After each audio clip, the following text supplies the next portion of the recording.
नमस्कार, स्वागत है। आप देख रहे हैं मनचाहा न्यूज़। मैं आपके साथ अंकित सिंह चौहान। आज हम आपको मिलाने वाले हैं वैसे सक्सेस से जिन्होंने 20 साल से इंडस्ट्रीज़ में हर कुछ अपने नाम किया है और साथ ही इसका क्रेडिट हमेशा अपने फैंस को दिया है। यह सिर्फ 40 करोड़ भोजपुरी को नहीं जानते, बल्कि इंडिया के बाहर भी इन्हें बहुत प्यार मिलता है। जी हाँ, आज हम स्वागत करते हैं अपने हिट मशीन, ट्रेंडिंग मशीन और ना जाने कितने नामों से भैया को बुलाया जाता है। चलिए सर का खुद स्वागत करते, पूछते हैं कि भैया कैसे हैं और क्या कुछ कर रहे हैं। भैया सर आपका बहुत बहुत स्वागत है। आप कैसे हैं? सबसे पहले मनचाहा न्यूज़ के देखने वाले जितने भी श्रोता हैं सबको दिल से धन्यवाद। नए साल की ढेर सारी शुभकामना, आने वाली सरस्वती पूजा की ढेर सारी शुभकामना, होली की ढेर सारी शुभकामना आप सबको, क्योंकि फिर हम इनसे मिल पाएंगे कि नहीं, इसलिए मैंने तीनों बधाई आपको अभी दे दी। जी।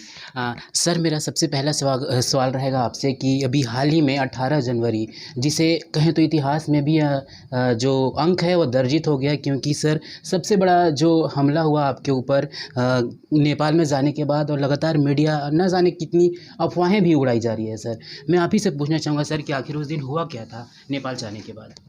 देखिए, वो जाने के बाद एक्चुअली मुझे परमिशन तो पहले से मिला था, तभी मैं नेपाल गया था। मैं सुबह 8 बजे के आसपास होटल पहुंचा और वहाँ के ऑर्गेनाइज़र जो थे उन्होंने मुझे परमिशन 2 दिन पहले बताया था। फिर लेकिन परमिशन का लेटर उन लोगों को दोबारा जो मिला, वो चीज़ें उन लोगों ने दोबारा मुझे नहीं दिखाया।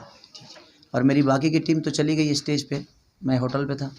मैं जैसे रेडी होकर निकला तब तक 200 फोर्स हमें चारों तरफ से हमें घेर लिया गया कि आप स्टेज पे नहीं जा सकते।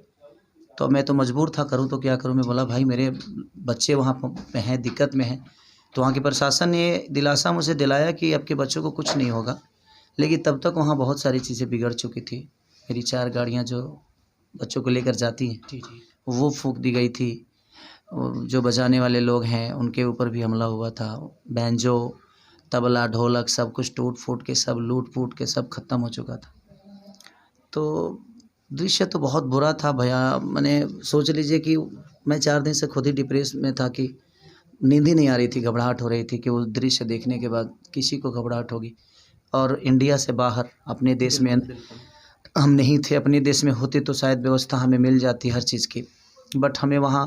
लेकिन एक बात की खुशी थी कि वहाँ पे 1.5 लाख से 2 लाख पब्लिक देखने आई थी, वो भी नेपाल।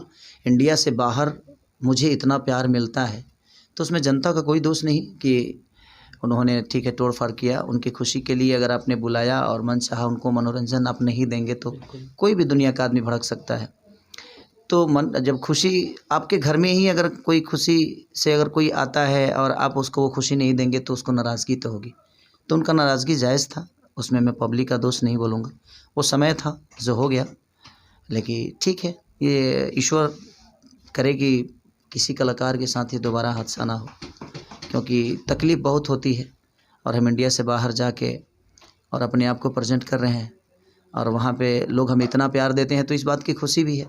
और नुकसान जहाँ तक है वो तो कहीं ना कहीं जनता का दिया हुआ ही, मेरे पास सब कुछ है और जनता ने ही उसको बर्बाद किया अपने हाथों से। तो ठीक है, उनकी मोहब्बत भी हमें बढ़ाने की है। उनका ये भी दायित्व बनता है कि अगर मैं गलती करूँ तो मुझे डांटे भी, लेकिन वहाँ गलती हमारी थी नहीं, बट वो समय करा देता है, उसमें किसी का दोष नहीं कहा जा सकता। जी। सर 4 गाड़ियाँ जलाई गई और लगातार जो कही जा रही है कि इसकी भरपाई के तौर पे आप ही जो इसका पूरा खर्च उठाएँगे। सर ये क्या है?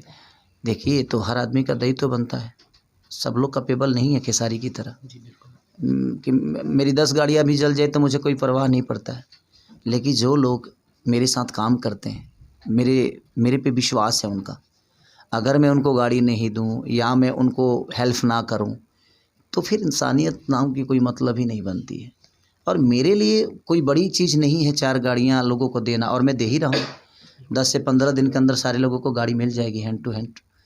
और वो दुःख की बात नहीं है, हमारे अपने हैं और लोगों ने हमें संवारा है और लोगों ने हमें दायित्व दिया है भोजपुरी समाज के लिए कि आप कुछ अच्छा करो।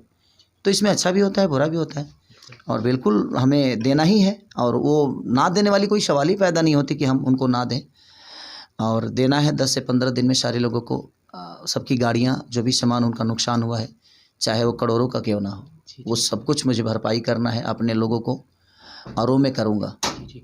सर ऐसी जो ऑर्गेनाइजर टीम जिनकी इतनी घटिया मानसिकता, एक स्टार को वहाँ पे बुलाना और उसके साथ इस प्रकार की घटना घटना और भी सर ऑर्गेनाइजर से आप क्या कहना चाहेंगे जो चाहे कोई भी इंडस्ट्रीज़ के कलाकार सर अपने देश से बाहर जाएँ, उनके साथ ऐसी घटना कभी ना हो? नहीं, देश से बाहर की बात नहीं है, आप इंडिया में भी करिए। तो मैं चाहता हूँ कि आप उस दिन तक का भी परमिशन आप मांगिए, और मैं अब जो भी कार्यक्रम करूँगा उस डेट का परमिशन मांगूंगा जिस डेट में मैं कार्यक्रम करने जा रहा हूँ।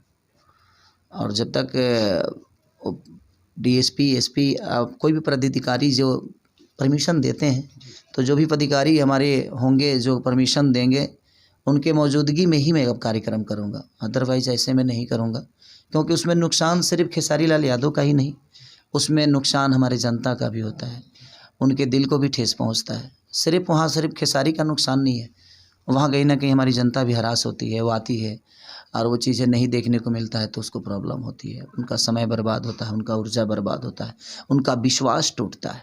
और उस विश्वास टूटने का कारण कोई कलाकार नहीं, वो सिस्टम होता है।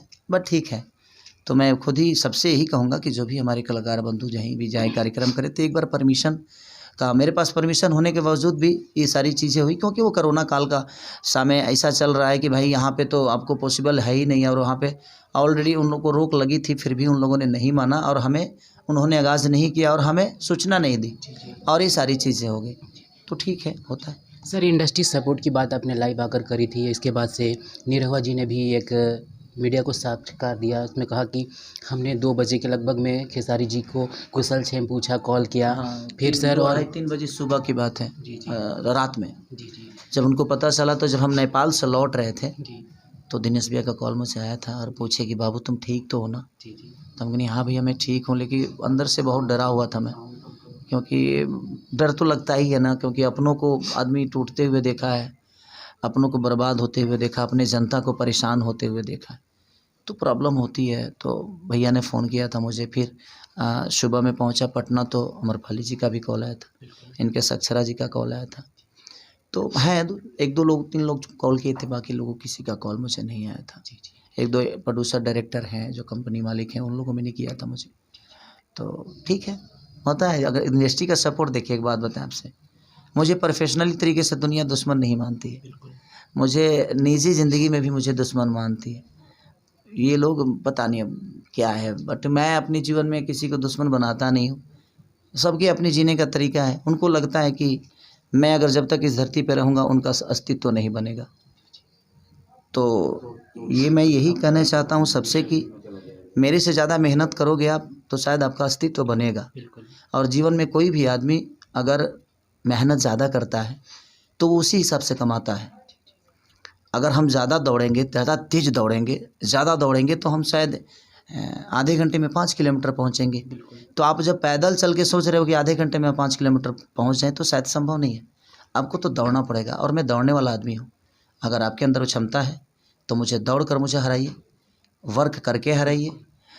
हरास करके मुझे हराना ठीक है, थोड़ी तकलीफ़ होती है मुझे कि सब लोग मिलके थोड़ा-सा परेशान करते हैं मुझे कि कोई मेरा साथ नहीं देता। चाहे मेरा गाना आता है तो कोई प्रमोशन नहीं करता, तो मुझे ज़रूरत भी नहीं होती है। हमारी टीम इतनी मजबूत है, हमारे लोग इतने मजबूत हैं, हमारी जनता हमें इतना मोहब्बत देती है कि हमें बाकी किसी स्टार की ज़रूरत नहीं पड़ती है।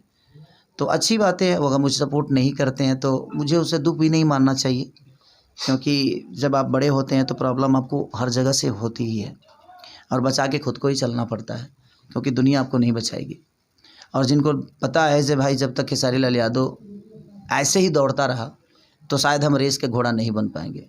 और मैं जब से इस धरती पे आया हूँ तब से मैं दौड़ ही रहा हूँ, और मुझे फील्ड नहीं मिली, मैं फील्ड बनाते गया, दौड़ते गया। मेरे पास कोई रस्सी नहीं थी, फिर भी मैं लगाम रखा अपने हाथ में। मेरे पास कोई घोड़ा नहीं था, फिर भी मैं एक रेस का घोड़ा बन गया। क्योंकि मेरे पास घोड़ा नहीं था तो मुझे लगा कि घोड़ा खरीद के तो नहीं बना जा सकता है, खुद ही घोड़ा बन जा बेटा, पूरी दुनिया तुम्हें देखेगी। और मैं घोड़े की तरह हर रेस में दौड़ता हूँ, और मुझे मज़ा आता है दौड़ने में।